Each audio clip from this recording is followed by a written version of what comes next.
Hi everybody, Beanmeister22 here. Today we're going to take a look at a very cool coconut geode, also known as a Los Choyas geode or a Mexican coconut. I don't know why they're called coconuts, maybe because they're brownish on the outside and they're hollow inside. I don't know. They come from Mexico. In fact, one specific place in Mexico. There's a mine in Chihuahua, Mexico, where these things come from hundreds of feet down in the ground. Is it an open pit mine? Well, probably. But it sounds cooler if, they're just digging and tunneling hundreds of feet down the ground to get these very amazing geodes. Now, what's so amazing about this geode? Some are hollow, some are solid. We'll talk about the hollow ones first because as far as I'm concerned, those are the prize geodes to find. Although not everyone agrees with that statement. Inside the hollow geode, there will be, in the center, some type of quartz. Usually it's a smoky quartz or a clear quartz, and occasionally a very cool amethyst, like the one we see right here.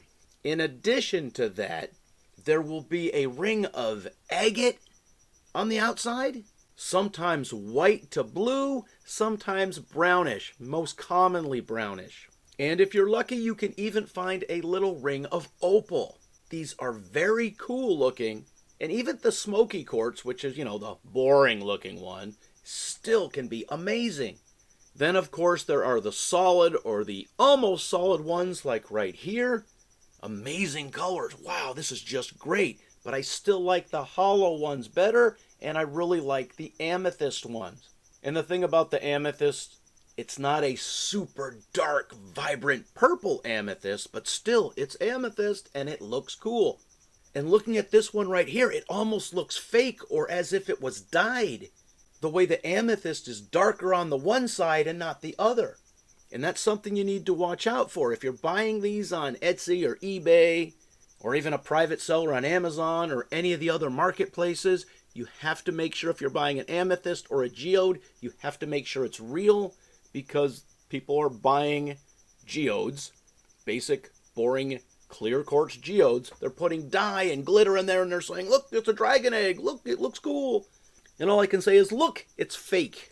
Anyways, that's the hollow ones. Very cool. Now look at this solid one. This solid one, amazing colors.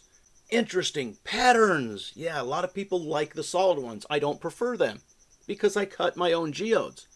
When you're cutting a hollow geode, the saw is working the hardest when you're cutting into the wall, because it's thickest. Then as you get into the hollow void, the saw blade isn't working as hard, it's easier, you're cutting through quicker, and then once again at the trailing wall, the blade is working harder again. And due to the changes in pressure you have to apply, if you're doing it manually, I'm using a vise, but I'm still pushing it by hand, opposed to having an automatic feed system. My saw doesn't have that. When you're making that final cut out of the wall, sometimes you'll leave a little nub or a ledge. Not always, because sometimes you get a perfect cut, but if you have that little outcropping, you need to shave it off with a saw or grind it off with a grinder or polisher or put it on the capping machine to grind it off. As stated, the hollow ones are my favorite. Now the solid ones, they can look cool, and some people love the solid ones more than the hollow ones, but they are certainly harder to cut. Since they have no hollow void in the center, the blade is working hard the entire time, and it's working the hardest in the center because that is usually the thickest part of the geode. When the diamond blade is just really working and doing some hard cutting, it is not uncommon to look down at that trailing edge and see sparks coming off there. Which is why with a wet saw, it is important to have proper cooling, otherwise you're just going to ruin your diamond blade. I used to use water for cooling the blade. Now I'm using mineral oil. It's supposed to be better. It's better heat transfer. And it's probably not going to catch fire. Something weird I read, though, is some people use a odorless kerosene as a cooling agent. Kerosene burns and you're kicking out sparks. Yeah, not a good idea. To help you understand the difference and the effort involved in cutting these geodes, the hollow geode here took about 3.5 minutes to cut through. Like I said, it worked hard at the wall, was easy in the middle, worked hard again at the end. This solid geode took almost 10 minutes to cut through, and it worked hard the entire time, and it worked hardest in the center where it's the thickest. It's not just a slower cut, but you got to keep that pressure on there evenly. Otherwise, you're going to have a bad day. So yes, this is the two most common kinds of Los Choyas geodes out there. Coconut geodes, Mexican coconut geodes. Some people love the solid ones. I love the hollow ones. And yes, a lot of smoky quartz is what you'll find in there. But when you find the amethyst, or even a good ring of opal, hey, that's a winner.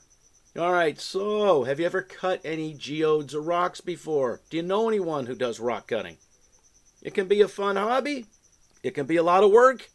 And yes, it can be very expensive. So I haven't given up on cutting. I haven't done many cutting videos, especially since I switched from water to oil.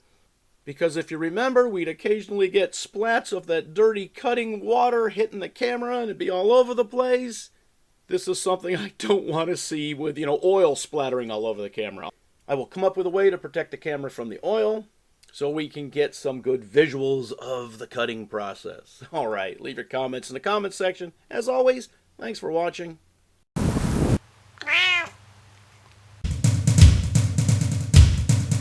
Beanmeister 22, the most dangerous man on YouTube.